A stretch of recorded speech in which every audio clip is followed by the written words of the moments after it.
remember it was morning.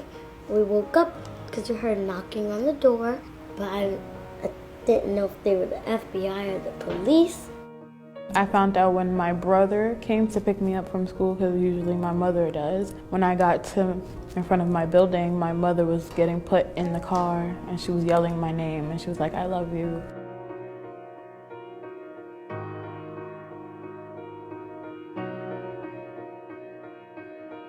The U.S. incarcerates more people than any other country in the world, which also means that we incarcerate more parents than any other country in the world. We wanted to collect stories from kids that's had the similar stories that we have gone through with having an incarcerated parent and all the struggles and challenges while growing up.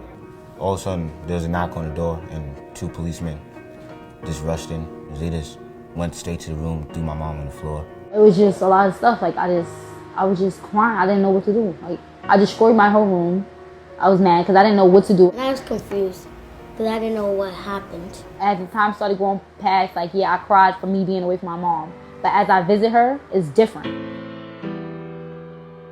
I feel the general public does not understand visiting. They assume that anyone who's inside is a criminal, and then by extension is an unfit and bad parent.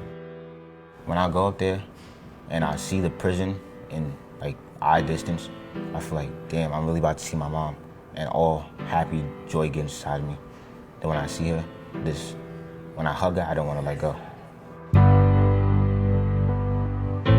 There's nothing like touching your mom and talking with your mom and sharing updates on life and just interacting with your mom in person. My favorite part is when I get to see her and when I get to read her books. Visiting is so important for so many reasons. It minimizes the trauma of the separation. It's so important to help that child adjust to the separation and also try to understand it.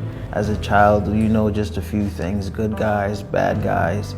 You know that the police takes away the bad guys. It's difficult to understand those things as they happen. I know she's still here. I can still talk about my problems. She's still my best friend. Like, as long as I can visit her and feel her touch, eat with her, and just chill with her, that's all that matters.